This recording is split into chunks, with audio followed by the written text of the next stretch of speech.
César Abraham Vallejo Mendoza nació en la ciudad de Santiago de Chuco el 16 de marzo de 1892, una pequeña ciudad en el norte de los Andes. La familia de Vallejo, el último de 2 hermanos, era una extensa red afectiva. Sus padres fueron Francisco de Paula Vallejo y María de los Santos Mendoza, hijos ambos de curas españoles. Estudió en el Colegio San Nicolás de Huamachuco en la Facultad de Letras de la Universidad de Trujillo, graduándose en 1915 con una disertación sobre el romanticismo en la poesía castellana.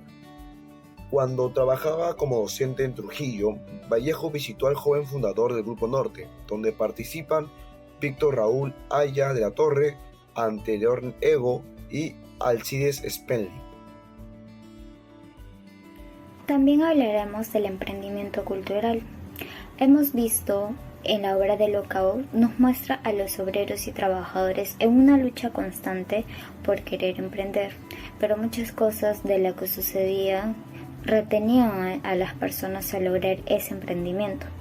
César Vallejo nos muestra en su obra la presión que tenían los obreros, las jerarquías que existían en ese entonces de los opresores, ya que al sentirse con poder se aprovechaban de las personas y los oprimían. En la actualidad vemos también algo muy parecido, ya que existen diferentes clases sociales. Y también para la clase alta se aprovechan de la clase baja, que son los trabajadores o personas de pocos recursos. En algunos casos, las empresas más grandes hostigan a sus trabajadores, aún no teniendo un contrato con los beneficios que deberían tener. Es por ello que poder emprender desde algo pequeño, pero teniendo objetivos claros, de esa manera lograr ese emprendimiento.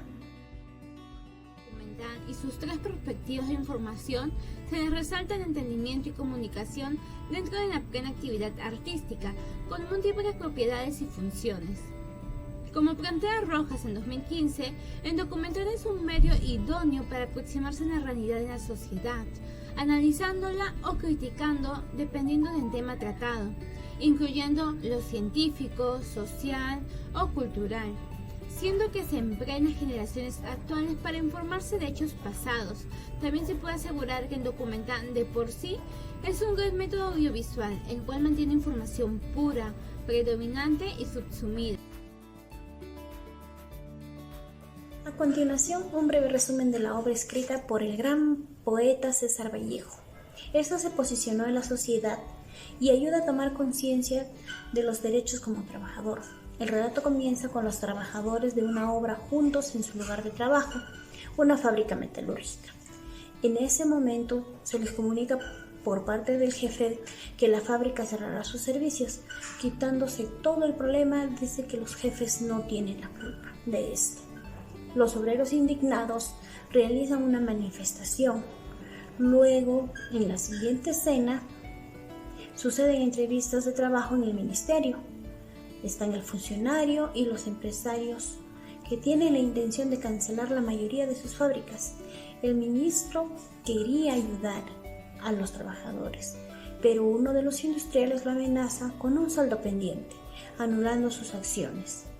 Seguidamente, en la junta de los capitalistas, uno de ellos intenta comprar un abogado. Este lo rechaza de forma áspera y va a reunirse con otros del mismo oficio. Posteriormente, en la penúltima escena, nos explica cómo actúan los policías frente al paro de los obreros. Así también el tormento que sufrían estos mismos y sus parientes, al mismo tiempo que el caos aumentaba. Los jefes de las fábricas que estaban por cerrar disfrutaban en un club nocturno despilfarrando su dinero de formas vulgares. Finalmente, en el capítulo acaba con el homicidio del guardián de los policías al descubrirse que era un delator.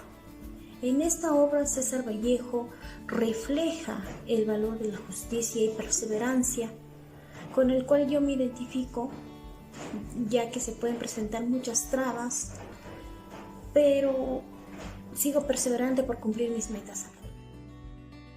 Lockout. El título lockout es un término en inglés que denota el cierre de las fábricas, ya que la historia se sitúa en una Francia golpeada por el desempleo, la convulsión, la violencia y la corrupción durante la crisis de 1929. Personajes de la obra. Como principal, los obreros. Son los trabajadores de la fábrica que se acaban de enterar del cierre por parte del dueño y que él mismo no les va a aumentar el salario y que son más de 20 y ninguno lleva nombre. El ministro de Trabajo, quien es otro personaje, quien es un profesional del gobierno de tendencia socialista y que quiere ayudar a los obreros. Mientras tenemos a Rey, que es una industria que está a favor del cierre y se reúne con el ministro de Trabajo. Leblanc, que es otra industria que busca quebrar, disolver la Junta de los Obreros. Duplessis, quien es el delegado que se reúne con todos los empresarios de la empresa para hablar a favor de los obreros. La policía, quien es enviada para reprimir cualquier acción de los obreros. Y las familias, obviamente, quienes son también las más afectadas por la decisión del cierre. Al levantarse el telón, aparece el taller de una fábrica metalúrgica en pleno labor. Obreros en diferentes planos, sincronizando especialmente con el ruido de los motores y con los ruidos del taller en general. Todos los obreros se hallan vestidos de gris y negro. Relámpagos metálicos de color surcan los espacios en sombra. Todo se mueve según un movimiento natural de rítmica armonía. Efecto general de ballet. Persisten los ruidos del taller y algunas voces dispersas e interminentes. ¿Qué hacemos si no sale como lo teníamos planeado? Tenemos conocimiento de que alguien no estará satisfecho con esto y de una novia que está viendo las manecillas al reloj. Oye tú, eso te hace reír, ¿no? ¿Encuentras eso muy gracioso? En cuanto a ustedes, todos tienen algo que perder. ¿Qué diablos? Solo Antonio porque quiere casarse. ¿Qué harán de Ramos y sus hijos? ¿Y de Vergara qué tiene a su mujer enferma? Quizá, pero no te pongas en ese caso. Les he dicho que van a cerrar. Me miran y se quedan de una pieza como mulas. Hay que movilizarse, ir a ver al director o al patrón. Estoy de acuerdo con mi compañero, porque si nosotros no hacemos nada, ¿quién lo hará por nosotros? Tenemos que luchar para acabar con esta injusticia, y si no ganamos, nos vamos con la frente en alto, porque lucharemos hasta el final. Sí, pero primero debemos saber qué hay de cierto o no en todo esto. ¿Quién ha dicho que van a cerrar la fábrica? Yo, señores, sencillamente yo. Y yo también. Hay que movilizar al sindicato e ir a hablar al ministro. ¿Ir a hablarle al ministro? ¿Oyen eso? ¿Sabes tú cómo responde el ministro a aquellos que pretenden ir a hablarle? A tiros de fusil en las nalgas. Recuerden arriba en el norte, el asunto de los mineros y los textiles. Vigilante, ¿cuáles son las nuevas novedades que nos trae? Hasta ahora no nos ha dicho nada. Ahí está, cierran la fábrica. Lockout, lockout compañeros, cierran. Lo que teníamos ha acontecido. Hemos aquí ahora sin trabajo y mañana en la miseria. Señores, la dirección ha decidido el cierre de los talleres para el lunes próximo, ejecutando así las órdenes recibidas del Consejo de Administración. La empresa Lockout, al cerrar sus puertas, va a perder infinitamente más que todos ustedes. El obrero, sí, perderá su salario, pero las pérdidas que sufre la empresa ascienden a millones. Las ganancias también ascienden a millones. Ustedes mismos nos lo hacen comprender. Nosotros sabemos muy bien que con crisis o sin ella, fábricas abiertas o cerradas, los patrones continúan viviendo muy bien, mientras que a nosotros morimos de hambre. Puercos, tiburones, crápulas, sanguijuelas, ¡vamos al sindicato! En todo caso, a ti te toca ir a ver a mi madre en la casa. Ella está sola. Vamos, nos vemos luego. Vamos rápido. No, apúrate. Los policías ya están allá. Tú sabes. Date cuenta. No hay tiempo que perder.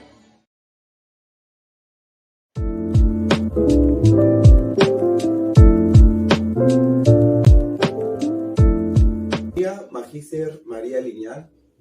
En esta oportunidad tenemos el agrado de contar con la presencia de Josué García, estudiante de comunicación y estudiante de la Universidad César Vallejo, que también ha participado en diferentes talleres literarios y en esta ocasión ha venido a compartirnos un poco acerca de su visión sobre César Vallejo y su obra. ¿Qué tal?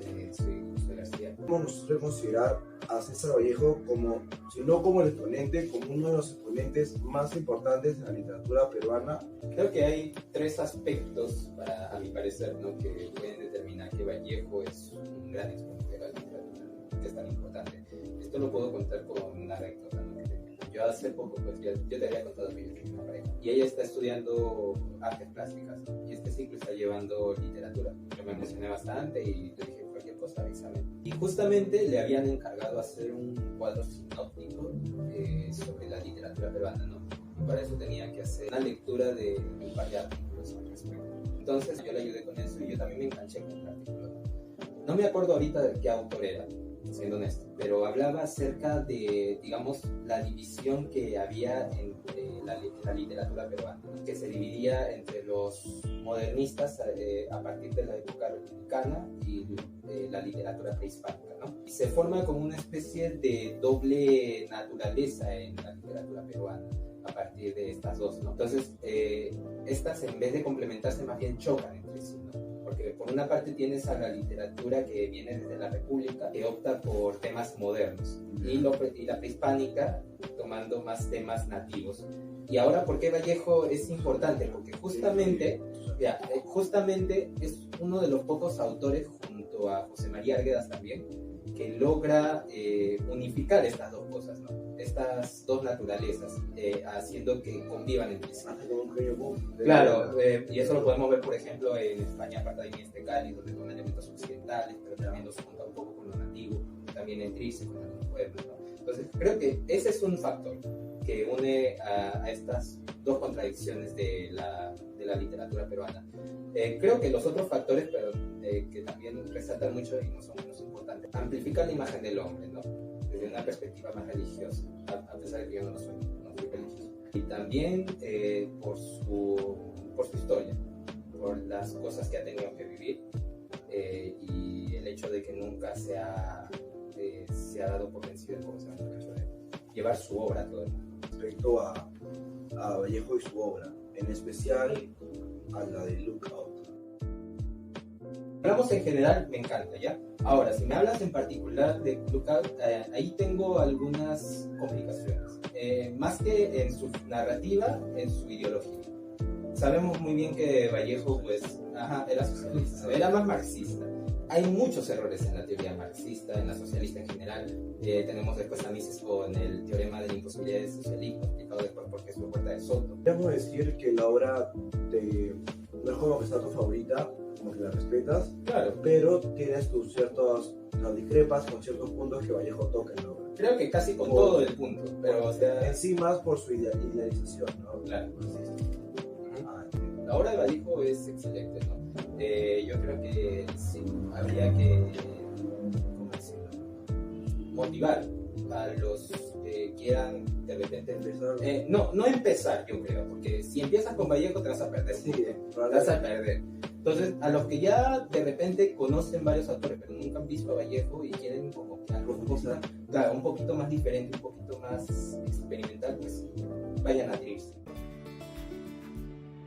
Entre las conclusiones, primero podemos evidenciar la relación entre Vallejo y el comunismo, ya que en aquel momento en la que Vallejo escribió esta obra, va a dirigirse plenamente a este movimiento ideológico. Y segundo, podremos resaltar la importancia de esta obra y la unión que representa, ya que Lookout es una clara representación de la solidaridad, justicia y la unión. Hoy en día la desigualdad se refleja en distintas formas, Este tema de injusticias genera situaciones donde un grupo privilegiado controla o limita a través de trabajos, servicios o atención sanitaria. Como consecuencia de ello, las personas hacen huelgas, paros y desencadenan el caos. Es por eso que con esta obra se espera que las personas de esta sociedad reflexionen respecto a los valores necesarios a favor de esta y de la igualdad. Gracias.